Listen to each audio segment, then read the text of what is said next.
We're breaking down the 13 things you missed in the new Pacific Rim trailer. A new trailer for Pacific Rim Uprising dropped this morning like a Jaeger from orbit, and are we pumped?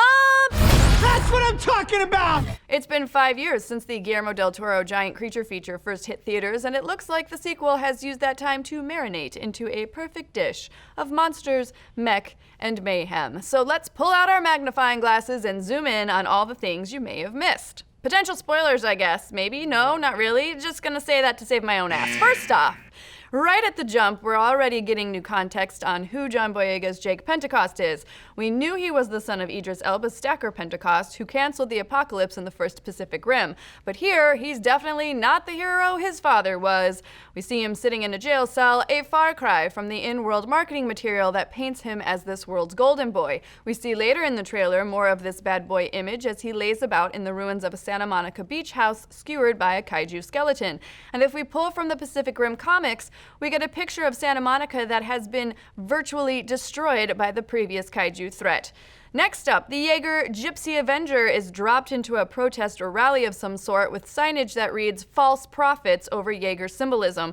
Clearly, these people are less than pleased with the Jaeger program, but with at least one of the signs featuring kaiju, it seems some of these protesters are actually pro-kaiju. In the first Pac Rim, there were kaiju cultists, so could the movement have picked up steam in the subsequent years? It certainly looks that way. Next, we see Amara, our 15-year-old female lead and Jake Pentecost's future co-pilot. Amara built this one-person Jaeger named Scrapper that has the super cool feature of rolling into a friggin' ball, kind of like Sonic the Hedgehog if he were 50 feet tall and made of spare parts. And remember that earlier shot of Jake in a jail cell? Well, his cellmate is Amara, which is a great foreshadow to their future partnership. From Amara, we head to the Shatterdome, the home base for Jaeger functions. The docked Jaeger featured here is wielding the spinning Morningstar weapon, which, hold up, wasn't that weapon previously attached to Titan Redeemer in the first trailer?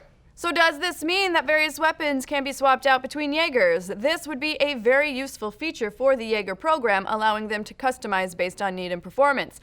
Now we see a white Jaeger with electric blue accents causing a ton of damage. They showed up wrecking house in the first trailer as well, and we've speculated in the past that these could be drones piloted remotely. We even see a factory shot of them being built, the mass-produced nature of these white Jaegers tying into our drone theory. Unfortunately, if this is true, this leaves the drones susceptible to hacking and other forms of digital warfare.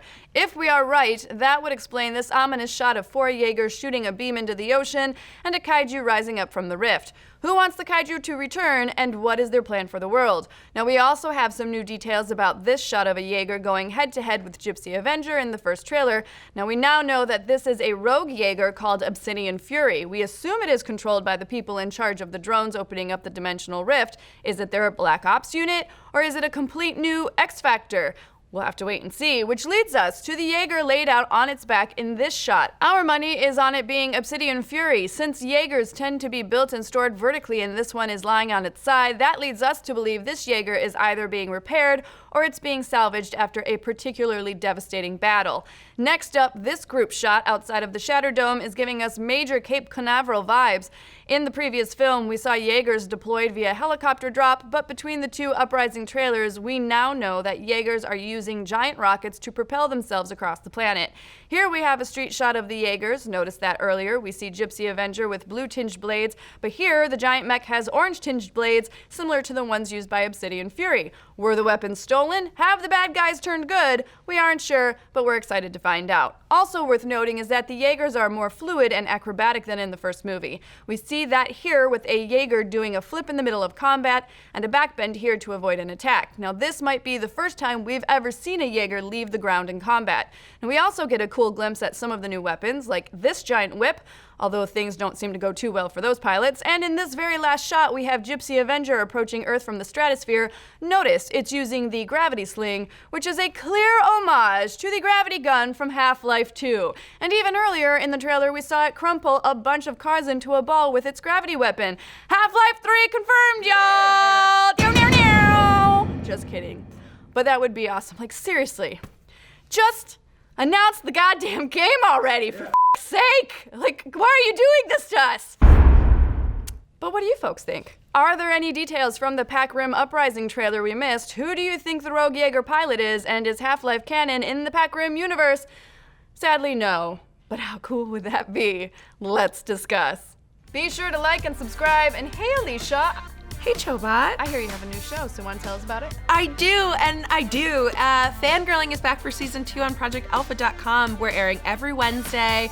It is something I've been working really hard on, and it features amazing segments and interviews with some of the most badass women I have ever had the pleasure to meet and talk to. And Jen Bartel did our set art, which is like literally the coolest thing that's ever happened to me in my whole life. So I'm really excited about it. Awesome, congratulations. Also, be sure to watch it and keep checking Nerdist.com.